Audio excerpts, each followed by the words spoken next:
मार्च 2023च्या अर्थसंकल्पीय अधिवेशनामध्ये तत्कालीन अर्थमंत्री व उपमुख्यमंत्री देवेंद्रजी फडणवीस साहेबांनी महिलांच्या आणि खास करून मुलींच्या सक्षमीकरणाच्या दृष्टिकोनातून लेक लाडकी योजनेची घोषणा केली होती।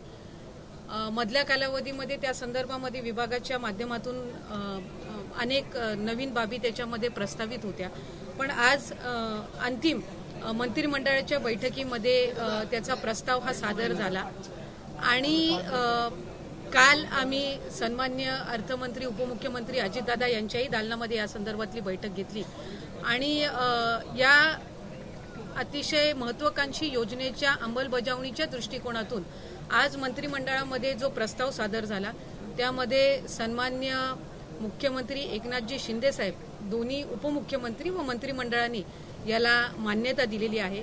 जो ओरिजिनल प्रस्ताव मार्च 2023 मध्ये होता त्यामध्ये एकूण मुलीचा जन्म झाल्यानंतर 5,000, त्याच्यानंतर ती इयत्ता पहिलीमध्ये गेल्यानंतर 4,000, त्याच्यानंतर ती इयत्ता 6वीत गेल्यानंतर त्याच्यामध्ये 6,000, 11वीत गेल्यानंतर 8,000 आणि मग 18 वर्ष पूर्ण झाल्यानंतर 75,000 अशी ओरिजिनल जी योजनेची घोषणा ही 2023च्या मार्च महिन्याच्या अर्थसंकल्पामध्ये झाली होती। पण आज मंत्रिमंडळामध्ये हा प्रस्ताव मांडत असताना याच्यामध्ये आता वाढ होऊन पहिल्या टप्प्यामध्ये 5,000, दुसऱ्या टप्प्यामध्ये 6,000, तिसऱ्या टप्प्यामध्ये म्हणजे 6वीत गेल्यानंतर 7,000 आणि त्याच्यानंतर 11वीत गेल्यानंतर 8,000 आणि मग अंतिम 75,000 अशी वाढ होऊन 1,01,000 अशी त्या योजनेमध्ये आता रक्कम ही वाढवण्यात आलेली आहे। या योजनेची अंमलबजावणी करत असताना जी मूळ संकल्पना अशी होती की मुलीचा जन्म झाल्यानंतर ते 18 वर्ष पूर्ण होईपर्यंत कुठेही तिला म्हणजे शाळेतून बऱ्याच वेळेला आर्थिक अडचणीमुळे काढण्यात येत असतं किंवा अनेकदा मुलीचा जन्म झाला की तिला अनेक दृष्टीने आर्थिक अडचणीला सामोरं जावं लागत असतं, शैक्षणिक अडचणींना सामोरं जावं लागत असतं। त्याच्यामुळे त्या दृष्टिकोनातून आणि त्याचबरोबर आपण जे अनेक आपल्या आजही विभागामध्ये आपल्याला जेंडर डिटेक्शन जे पाहायला मिळतं किंवा मुलींच्या दरवाढीचं जे जन्मदरवाढीचं जे प्रमाण आहे ते वाढण्याच्या दृष्टिकोनातून असे 4-5 त्याच्यामधल्या मूळ संकल्पना होत्या आणि म्हणूनच ही अतिशय महत्त्वाकांक्षी योजना ही त्यावेळेला आखली गेलेली होती। पण अंमलबजावणी ही याची 2023च्या एप्रिल महिन्यापासून होईल, म्हणजे एप्रिल महिना 2023 मध्ये ज्या मुलींचा जन्म झालेला आहे तिथपासून याची अंमलबजावणी ही होईल आणि याची सुरुवात आम्ही नवरात्रीच्या पार्श्वभूमीवर ती करत आहोत आणि म्हणूनच आजच्या या मंत्रिमंडळाच्या बैठकीमध्ये या अतिशय महत्त्वपूर्ण योजनेला मान्यता देण्यात आलेली आहे। मी राज्याचे मुख्यमंत्री एकनाथजी शिंदे साहेब आणि त्याचबरोबर उपमुख्यमंत्री अजितदादा, उपमुख्यमंत्री फडणवीस साहेब आणि मंत्रिमंडळातील माझ्या सर्वच सहकार्यांचे मनापासूनचे आभार मानते की महिला व बालविकास विभागाकडून ही एक अतिशय महत्त्वाकांक्षी योजना ही राबवत असताना आज त्यांचं सहकार्य हे मिळालं। मला खात्री आहे की ज्या उद्दिष्टाने ही योजना ही विभागाने प्रस्तावित केली होती, ज्याची घोषणा बजेटमध्ये झाली होती, याच्यातून निश्चितपणाने मुलींच्या सक्षमीकरणाच्या दृष्टिकोनातून एक सकारात्मक पाऊल जे शासनाने उचललेलं आहे त्याला तितकाच सकारात्मक प्रतिसाद हा समाजातून ही मिळेल आणि मुलींना एकंदरीत सक्षम करण्याच्या दृष्टिकोनातून ही अतिशय उपयुक्त ठरेल। ज्या पद्धतीने नवरात्रीमध्ये ही खरं तर योजना लागू करतात तुम्ही म्हणताय की तेव्हापासून सुरुवात होणार आहे, याचबरोबर आणखी महिला सक्षमीकरणासाठी नवरात्रीमध्ये काही वेगळा उपक्रम आहे का? गेल्या मंत्रिमंडळाच्या बैठकीमध्ये मुख्यमंत्री महिला सशक्तीकरण अभियान याला सुद्धा मान्यता मिळाली। त्यातून जास्तीत जास्त महिलांना आर्थिकरित्या सक्षम करणं, ज्या ज्या विभागांच्या वेगवेगळ्या महिलांच्या लाभासाठीच्या योजना आहेत यांना एकंदरीत गती देणं या दृष्टिकोनातून ती योजना ही जाहीर झालेली आहे। त्याची आपण जर आज बघितलं तर शासन आपल्या दारी हा उपक्रम अतिशय स्तुतीय पद्धतीनं प्रत्येक जिल्ह्यामध्ये राबवला जातो, लाभार्थ्यांची संख्या सुद्धा वाढते।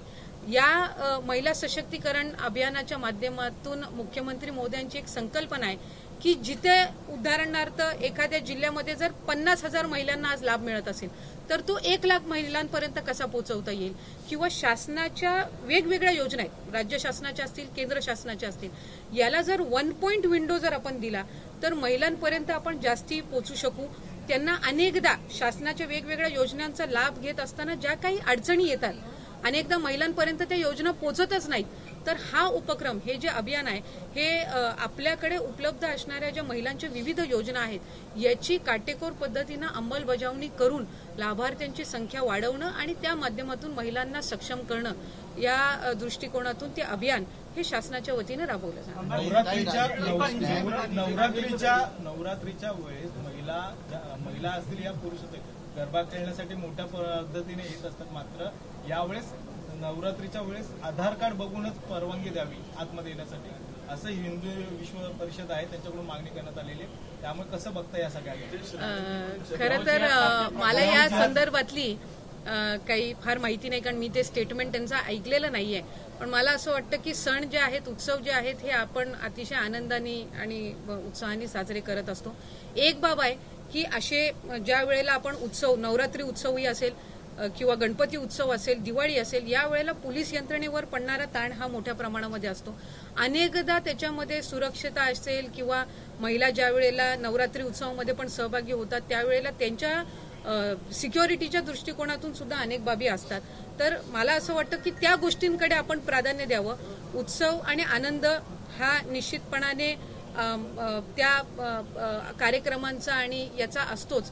तर तो कुठेही खंडित न होता आपण जास्तीत जास्त कुठेही कुठली दुर्दैवी घटना घडणार नाही किंवा सिक्युरिटीच्या, सेफ्टीच्या दृष्टिकोनातून ज्या वेळेला आपण बघतो की पहिले 5-7 दिवस आपल्याला 10 वाजेपर्यंत मुभा असते, काही वेळेला आपण त्याची परवानगी घेऊन 12 वाजेपर्यंत होत असते. त्यामुळे मला वैयक्तिक असं वाटतं की महिलांच्या आणि जे त्या उत्सवाचा त्या ठिकाणी आनंद घेण्यासाठी येणार आहेत तर त्यांच्या सेफ्टीच्या दृष्टिकोनातून शासन हे निश्चितपणाने जास्ती लक्ष केंद्रित करेल. इतर वेगवेगळी मतमतांतर त्या संदर्भातली असतात, त्याच्यामुळे ते कुठल्या कॉन्टेक्स्टमध्ये या संदर्भामध्ये बोललेले आहेत त्याच्याबद्दल मी आज भाष्य करू शकणार नाही, कारण मी ते स्टेटमेंट ऐकलेलं नाहीये.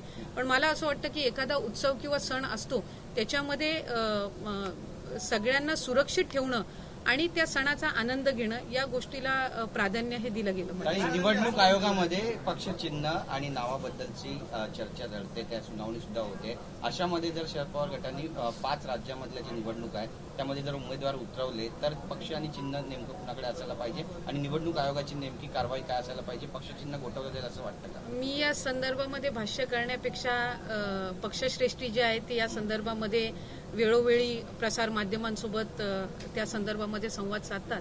तर ऑफिशियल ज्या स्टेटमेंट्स आहेत या प्रदेशाध्यक्ष किंवा वरिष्ठ आमचे नेते प्रफुल्ल पटेल साहेब किंवा दादांकडनं येतील आणि त्यामध्ये मी काही फार भाष्य करू इच्छित नाही. मैम, हिंदी में जानना चाहेंगे ये जो स्कीम है लेक लाड़की किस तरह से इम्प्लीमेंट होगी और किस तरह से सक्षम किया जाएगा? 2030 मार्च में जो बजट, फाइनेंशियल बजट जो अनाउंस हुआ उसमें तत्कालीन अर्थ मंत्री और अभी जो डीसीएम है फडणवीस साहब, उन्होंने ये योजना, लेक लाड़की योजना ये घोषित की. उसकी जो इम्प्लीमेंटेशन है वो पिछले 5-6 महीनों से डिपार्टमेंट अनेक जो पॉसिबिलिटीज है या जो प्रस्ताव है या उसमें और कैसी सुधारणा की जा सके उस बारे में उस पर डिस्कशन हो रहा था. लेकिन नवरात्रि उत्सव अभी शुरू हो रहा है.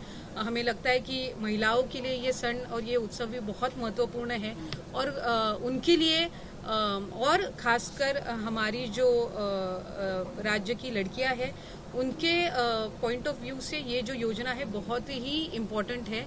उनके एजुकेशन के दृष्टिकोण से या फिर उनको आर्थिक तरीके से उनको सक्षम, उनको फाइनेंशियली इंडिपेंडेंट करने के दृष्टिकोण से ये बहुत ही महत्वपूर्ण है. और इसलिए लेक लाड़की जो योजना है उसको आज मंत्रिमंडल की बैठक में मान्यता दी गई है. उसमें कुछ अच्छी सुधारणाएं भी की गई है. जो बजट में अनाउंसमेंट हुई थी उसमें 98,000 का लाभ ये पूरे टेन्योर, मतलब एक जन्म लेने के बाद से 18 वर्ष पूर्ण होने तक का जो लाभ था वो उसमें वो रकम अनाउंस की गई थी.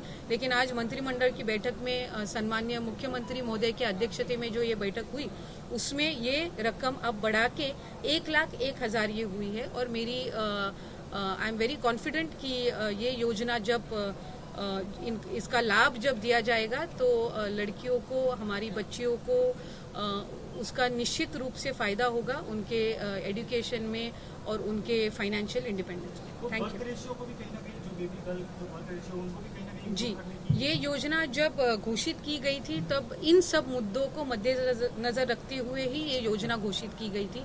जो चाइल्ड बर्थ रेशो है, गर्ल चाइल्ड बर्थ रेशो है या गर्ल एजुकेशन है, जो ड्रॉप आउट्स रहते हैं, उन सब चीज़ों को ध्यान में रख के ये योजना बनाई गई थी और उसका इम्प्लीमेंटेशन ये डिपार्टमेंट की ओर से भी उसी रूप से किया जाएगा।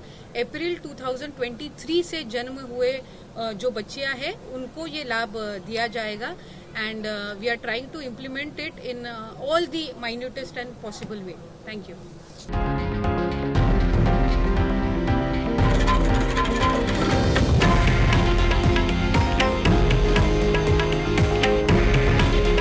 हे आहे देशातील नंबर 1 न्यूज नेटवर्क आणि आपण पाहत आहात TV9 मराठी। काळजी तुमची, हित महाराष्ट्राचं।